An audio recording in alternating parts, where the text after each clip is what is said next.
दीपावली का त्योहार भारत भर में और दुनिया भर के लोगों द्वारा बहुत ही उत्साह के साथ मनाया जाता है। जहां हर साल इसकी तारीख बदल जाती है, वहीं दीपावली हिंदू कैलेंडर के अनुसार मनाई जाती है। उत्सव की शुरुआत सफाई, सजावट और दियों से होती है। अमावस्या की रात भगवान गणेश और देवी लक्ष्मी की नव स्थापित मूर्तियों की पूजा की जाती है, क्योंकि लक्ष्मी पूजा समृद्धि की देवी और नई शुरुआत के देवता के सम्मान में की जाती है। इस दिन भगवान कुबेर या धन के देवता की भी पूजा की जाती है। कहते हैं, माँ लक्ष्मी की कृपा पाने के लिए इस कथा का पाठ अवश्य करें। एक पौराणिक कथा के अनुसार एक गांव में एक साहूकार रहता था। उसकी बेटी हर दिन पीपल के वृक्ष पर जल चढ़ाने के लिए जाती। जिस पीपल के वृक्ष पर वह जल चढ़ाती थी, उस वृक्ष पर माँ लक्ष्मी का वास था। एक दिन लक्ष्मी जी ने साहूकार की बेटी से कहा कि वह उसकी मित्र बनना चाहती हैं। लड़की ने उत्तर में कहा कि वह अपने पिता से पूछकर बताएगी। घर आकर साहूकार की बेटी ने पूरी बात अपने माता पिता को बताई। बेटी की बात सुनकर साहूकार ने हाँ कर दी। दूसरे ही दिन साहूकार की बेटी ने लक्ष्मी जी को अपना मित्र बना लिया। दोनों अच्छी सखियों की तरह एक दूसरे से बातें कर दी। एक दिन लक्ष्मी जी साहूकार की बेटी को अपने घर ले आईं। लक्ष्मी जी ने अपने घर में साहूकार की बेटी का खूब आदर सत्कार किया, पकवान परोसे। परंतु जब साहूकार की बेटी अपने घर लौटने लगी तो लक्ष्मी जी ने उससे पूछा कि वह उन्हें कब अपने घर बुलाएगी।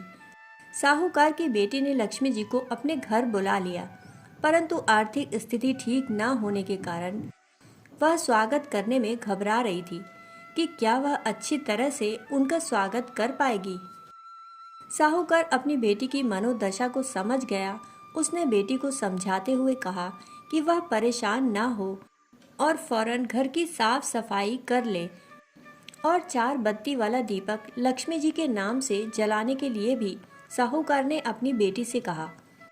उसी समय एक चील किसी रानी का नौलखा हार लेकर साहूकार के घर आ गई। साहूकार की बेटी ने उस हार को बेचकर भोजन की तैयारी की। थोड़ी ही देर में माँ लक्ष्मी भगवान गणेश के साथ साहूकार के घर आईं और साहूकार के स्वागत से प्रसन्न होकर उस पर अपनी कृपा बरसाई। लक्ष्मी जी की कृपा से साहूकार के पास किसी भी चीज की फिर कभी कमी न हुई।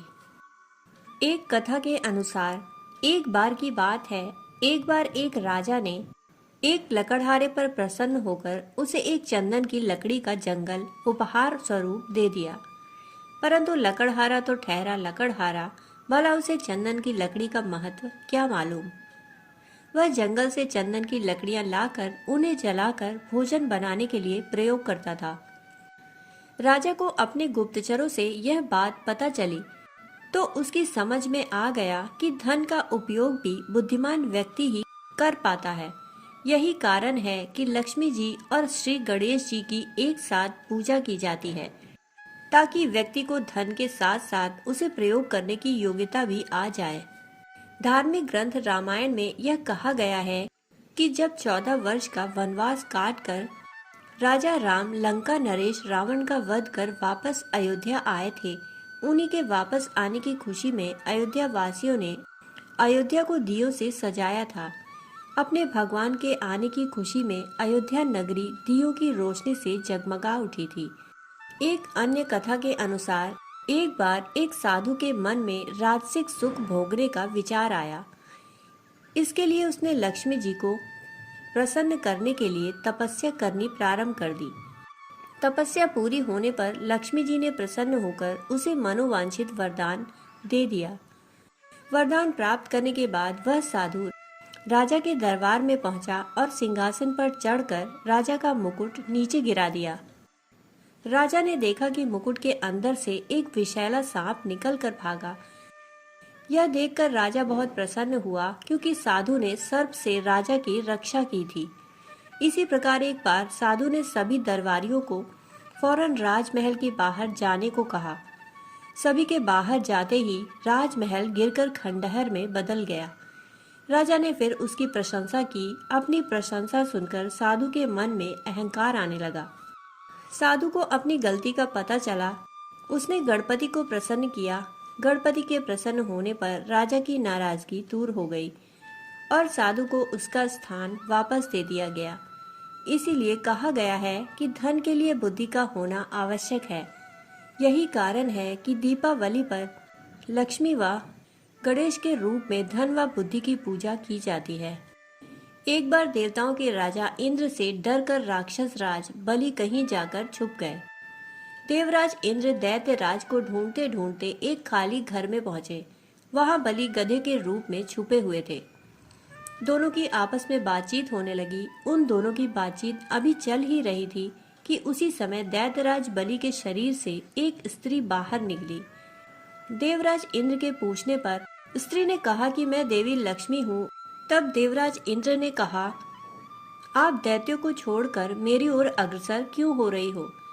तब लक्ष्मी जी बोली, मैं स्वभाववश एक स्थान पर टिककर नहीं रहती, परंतु मैं उसी स्थान पर स्थिर होकर रहती हूँ जहाँ सत्य, दान, व्रत, तप, पराक्रम तथा धर्म रहते हैं। जो व्यक्ति सत्यवादी होता है, जितेंद्रिय होता है, धर्म की मर्यादा का पालन करता है, उपवास व तप करता है, प्रतिदिन सूर्योदय से पहले जागता है और समय से सोता है, मैं उन्हीं के यहाँ निवास करती हूँ। इस प्रकार यह स्पष्ट है कि लक्ष्मी जी केवल वहीं स्थायी रूप से निवास करती हैं जहाँ उपरोक्त गुण युक्त व्यक्ति निवास करते हैं। दीपावली की आप सभी को अनेक अनेक शुभकामनाएं। फिर मिलते हैं ऐसी ही एक कहानी के साथ। तब तक के लिए आप सभी का बहुत बहुत आभार।